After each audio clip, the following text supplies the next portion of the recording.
Hello, BookTube. I wanted to give you a thrilling update on the bag saga here for Bag Tuesday, the bag saga that has been unfolding on this channel for what feels like 15 years. And I'm wondering, is this not only the latest installment in the bag saga, but also the conclusion to it? I don't know. I'll give you a brief recap. My canvas shoulder bag showed signs that the shoulder strap, which was sewn on with just a block of cloth to the main body of the bag, was pulling loose. The cloth around it was starting to look threadbare, which means that at the worst possible moment, that patch was going to pull loose from the bag. It has no other handle, and therefore 50 pounds of books would spill onto the sidewalk or into the intersection where I was hurriedly crossing in 120-degree weather, and I would die. 4 books, which I know is going to happen down the line. So in order to postpone that evil day, I thought the best thing to do is replace that bag now while it's still usable. So I hauled out all of the candidates and I went through them all one by one, and I dragged you through it all on this channel in one interminably boring video after another. And finally, the last candidate to emerge was a leather bag that I found just last week. Got it for free at a basement jumble sale of a friend of mine. This thing. All that remained was to Frankenstein it for use, and then to use it. And by Frankensteining, I mean that these bags come with preset arrangements. They come with doodads and gewgaws. This one, for instance, had an internal divider, so that you slide your laptop down the inside of the bag and then put something else in the outside of the bag. This is only going to be used to haul books. It's never going to be used for a professional business trip. So I got rid of that internal divider, and it opened up the space inside the bag enormously, which was great. That's exactly what I wanted it to do. And I transferred all of the contents. I put, this has a weird strap on the back that a lot of you correctly identified as being something you would use to hang on a carriage carrier, but it does have a zippered compartment that has a bottom. This thing doesn't have a bottom, but this thing does. So that's where I put a tote bag for extra carrying. I transferred all of the contents. I put my little bug on there that I just can't seem to do without. I put my hall pass and my billfold and my COVID mask and whatnot. This even has an internal zippered compartment that I'm not even using yet. I think I will use that for change as I accumulate it, coins. So I did all of that, and I also tested it just a little here at Hyde Cottage. I tested it to see how well it would hold books. I just stuffed books inside it, and it looked like it swallows books. It looks like it's at least as capacious as the canvas bag that started this whole thing. But there's no way to know for sure until you field test it. So I field tested it out and about yesterday, and oh my, it performed wonderfully. Absolutely wonderfully. The flap, despite the fact that it's positioned a little oddly, does indeed cover the bag no matter how much I fill it. The furthest extent that I can fill it, it covers. I transferred all of the material in here. It creaks when I walk. The leather creaks when I'm walking around with it, especially when it's got 50 pounds of books in it, but it doesn't creak in the way that other bags have done. I had a leather shoulder bag that creaked because it clearly was going to die. It was going, the anchor of the strap was going to pull loose. This didn't sound like that at all. It sounded completely natural, which is great, because I would like to, despite the fact that I never stop talking about shoulder bags, and despite the fact that I make innumerable videos on them, I would like to stop thinking about them. I'd like to just have a shoulder bag that I could use without thinking about it for a couple of years, maybe more. And this one, it turns out I actually do like the utility of the carrying handle. It does come in handy even when this thing is completely full and I'm going to carry it over my shoulder. The only hesitation that I had, the only quibble that I had with this thing was the shoulder strap that originally came with it. I lengthened that shoulder strap to as far as it would go, and it didn't go far enough. It was still underneath my elbow in an uncomfortable way, and in a way that will be incredibly uncomfortable in the summer that's coming. People in New England are being lulled into a false sense of security right now because it has been persistently cool here. Unnaturally cool for April and now going into May. It has been unnaturally cool. Lots of cloud cover. Daytime highs in the 50s Fahrenheit.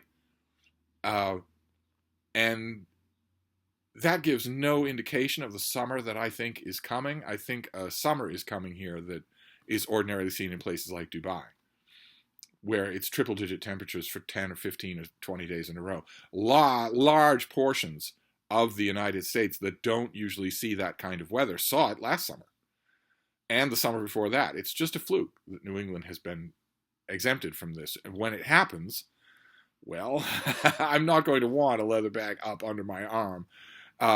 So after much deliberation, because that original shoulder strap really is made for this bag, I decided to swap it out with something else. The nice thing about having shoulder bags on clasp like this instead of sewn onto the covering is that you can swap out any one you want. And earlier, before I found this thing, which I favored merely because of its carrying capacity.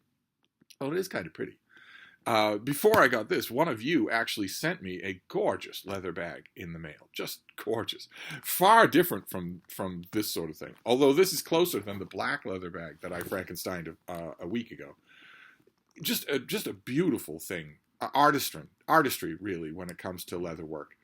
To the point where I did take it out and about, and in addition to not being expandable at all, it really won't fit more than 1 or 2 books. Certainly won't fit 50 pounds. You just immediately have to go to a tote bag there, which kind of defeats the purpose of having a shoulder bag. My goal with a shoulder bag is that I never need to use a tote bag. Not only that, though, but it was too pretty. I was worried about hurting it. I'm rough on my things. I get down on the ground to play and smooch with dogs regularly when I'm out and about. And I don't think about my stuff. I don't think about my pants. I don't think about my bag when I'm doing that. And this thing didn't seem to be the kind of thing that was meant to be ignored. So I hung it up as a bag that I will use for the formal occasions when I need such a thing, but not for the everyday knock-around errands that I do regularly. But when I was thinking about the inadequate shoulder bag strap for this bag, I thought, well, what about the strap for that bag? And it turns out it is really good. It's very expandable. I put it on. That's what this is.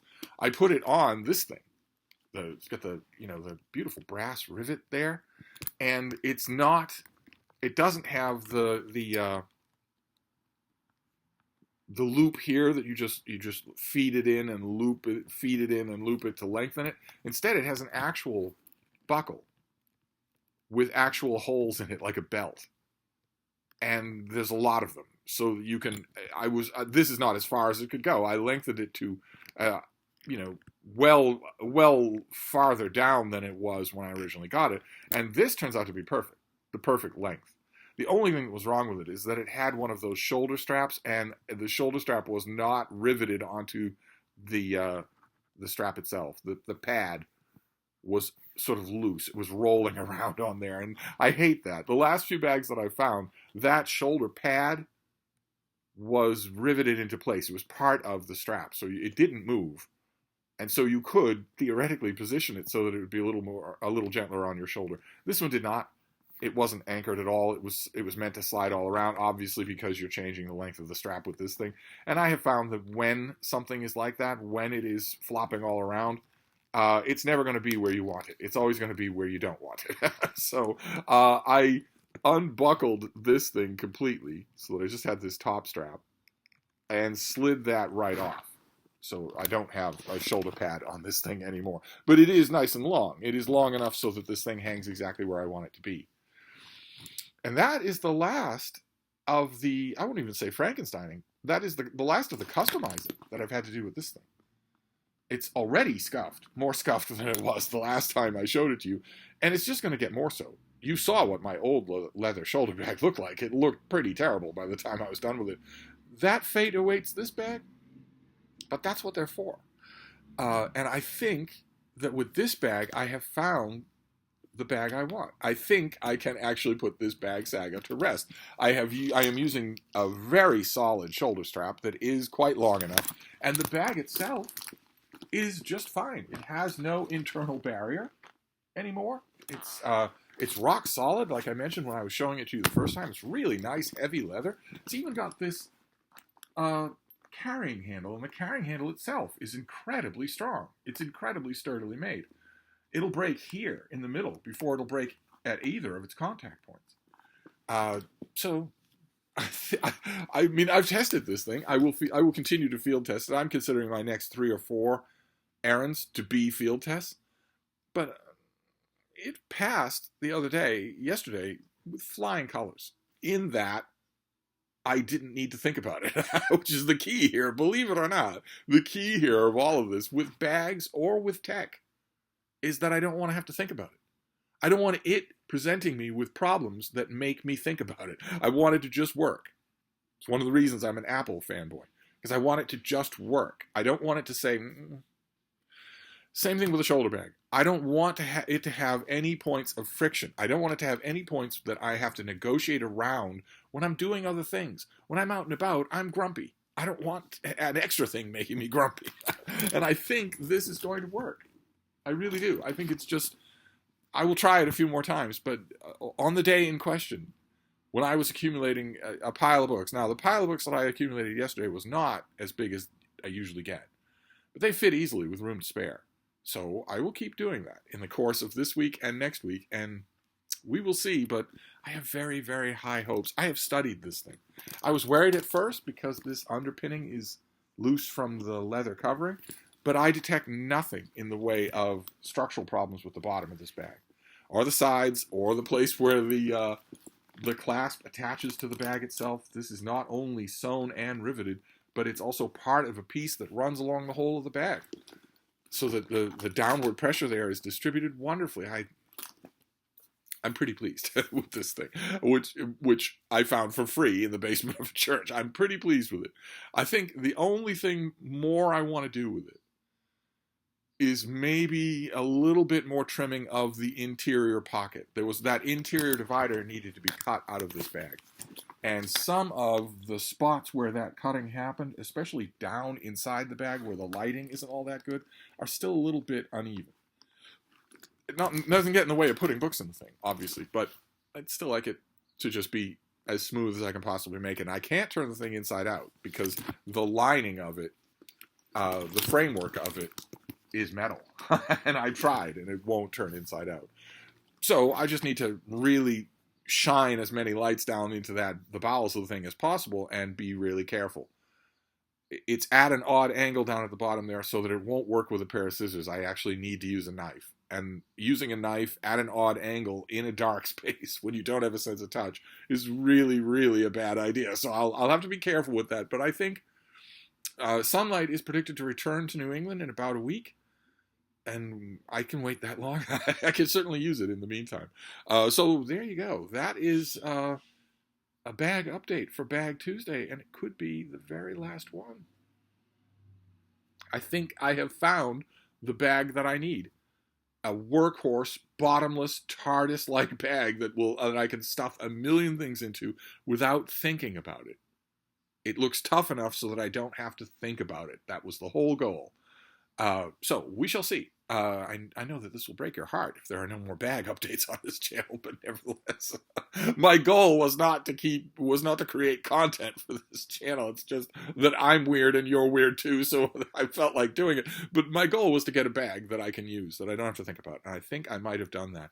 God knows what this thing will look like in a year. We'll have this video to refer back to.